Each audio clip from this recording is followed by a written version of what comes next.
if it only contains these three symbols, these are over here, and if it sees that this is inside a spam message, then spam filter will check this, will get a hold of this, and then it will straight away keep it aside and put it in the spam box. It won't allow to go ahead and pass that in the inbox. That is how a spam filter works.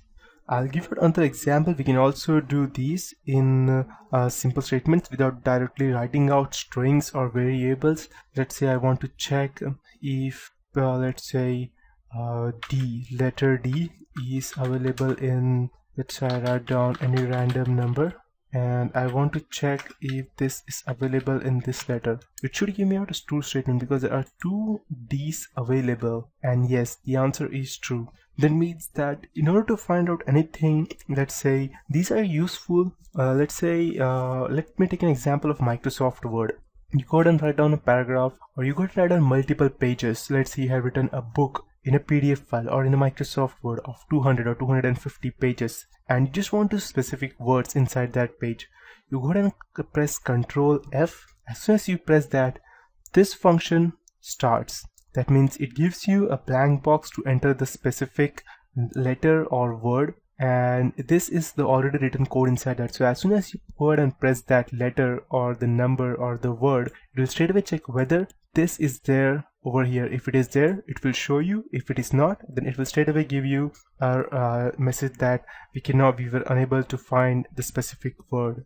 Let me show you how we can use these in our day-to-day security of systems. Let me show you an example. I'll just go ahead and create an interpreter over here. Not this one, the IDLE command prompt, create a new file. So now I have these in front of me, so I will just go ahead and write down the command that program to allow a user to enter the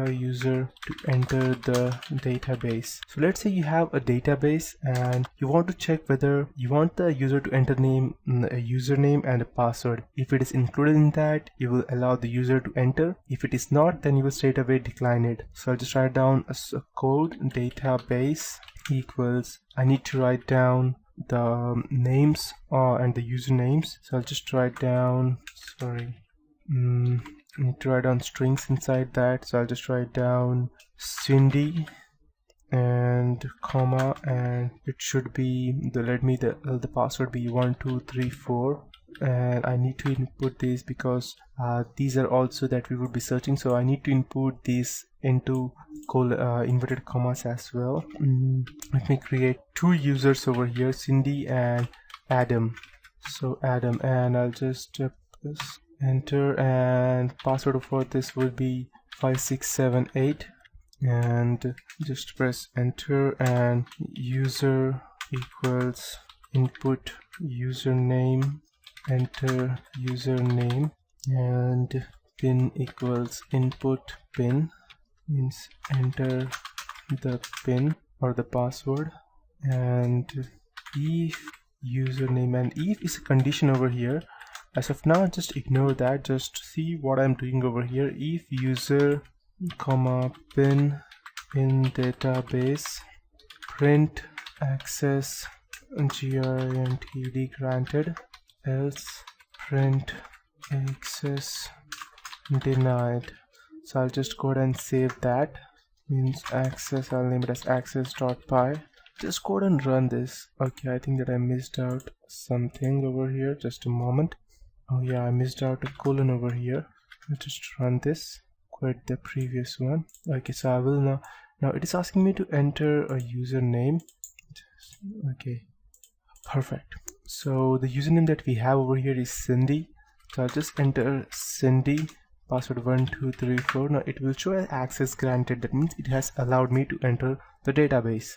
Now I'll just go ahead and run this once more, and I will put the incorrect. Let's say I'll write down Cindy, and it has given me as access denied. What is the reason? Previously also, I'll just run it once more in front of you.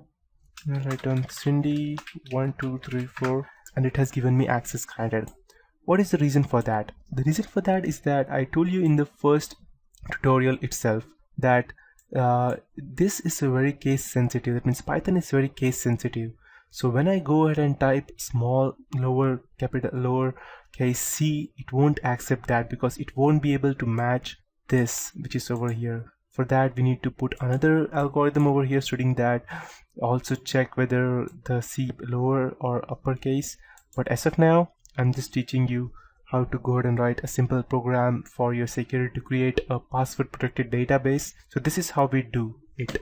So whenever I go ahead and input a wrong username password, and if over here that is written over here, this is to check whether, that means it checks whether this is there in database.